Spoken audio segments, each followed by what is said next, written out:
सोलापूर शहर उत्तर व सोलापुरातले काही महत्त्वाच्या प्रश्नाच्या संदर्भात आम्ही आयुक्तांना भेटण्यासाठी आलो.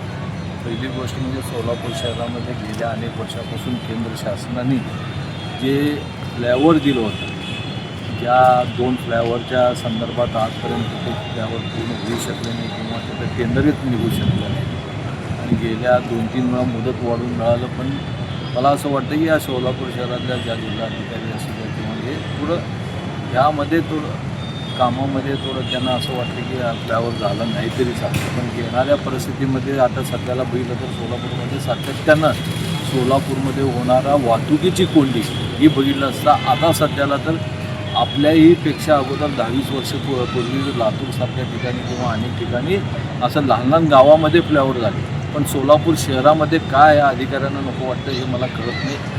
काही कायदेशीर अडचणी काढून त्या आजपर्यंत गेल्या 15-10 वर्षामध्ये ते त्याची जागा भूसंपादन करू शकले नाही. ही खरंच दुर्दैवी गोष्ट आहे.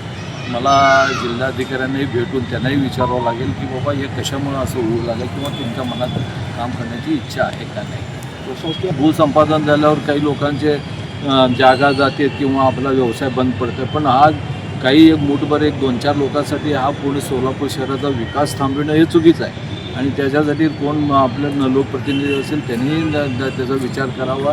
कारण हा सोलापूर शहराचा विकासाचा प्रश्न आहे.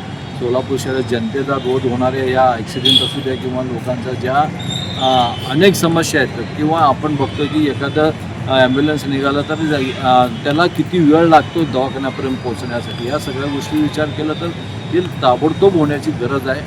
त्यानंतरनं या सोलापूर शहरातल्या बुधवारपेठमध्ये मध्यंतरी झालेल्या इमारती पडून महानगरपालिकेची इमारत पडून जी दुर्घटना घडली पण त्याच्यात काही लोकांना बाधा झालं नाही पण जीवितहानी झाली नाही. पण ते लवकरात लवकर व्हावं. 256 गाड्याच्या संदर्भात लवकरात लवकर कारवाई करावं आणि 256च्या गाड्याच्या संदर्भातही त्यांनी शासनाकडं ज्या कॉन्ट्रॅक्टरला 30 वर्षाची मुदत फार कमी मुदत आहे त्यामुळे त्याला परवडण्यासारखं स्कीम होणार नाही BOTवर. त्यामुळं त्यांना थोडं वाढवून मिळावं म्हणून त्यांनी पाठवून दिलेलं आहे आणि बुधवारपेठचे ताबडतोब काम पुढचं काही जे काही अडलेलं आहे ते काम करण्यासाठी ते आयुक्तांनी त्यांनी सांगितले. शहरातल्या मोठ्या जागा म्हणजे बगीचा असू दे किंवा ज्या एंटरटेनमेंट या सगळ्या गोष्टी असू द्या त्या देण्याचा खैरात वाटला तर एखादा अधिकारीचं काहीतरी हाताला काहीतरी लागेल असं समजून तो करत असतील. पण त्याच्याकडेही लक्ष देण्याचा आयुक्तांची फार मोठी गरज आहे. कारण ते आम्ही प्रत्येक गोष्टी लोकप्रतिनिधींनी सांगावं हा अधिकारी असं वागते तो अधिकारी असं वागतं करण्यापेक्षा आपण समजून घ्यावं की कोण अधिकारी काय करता. या शहरातल्या ज्या काही मोक्याच्या जागेमध्ये जे काही आजपर्यंत गेल्या स्वातंत्र्य काळापासून ज्या जागा आपल्या महानगरपालिका करताना त्याची मेंटेनन्स करत आहे लोकांच्या सर्वसामान्य लोकांसाठी हा गाव हा कामगारांचा गाव आहे.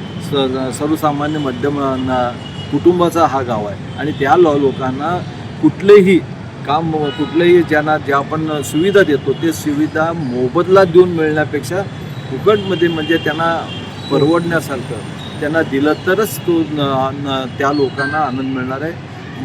या आपल्या इथं असलेला हा हुतात्मा बगीचा या संदर्भातही आता चर्चा झाली. हुतात्मा बगीचाचं काही भाग त्यांनी ओपन जे पेस आहेत ते भाड्याने त्यांनी वापरण्यासाठी दिलेलं आहे. बाकीचं त्यांनी दिलं नाही. त्यांनी आयुक्तांनी स्पष्ट सांगितलं की कुठलाही भाग त्यांनी दिला नाही.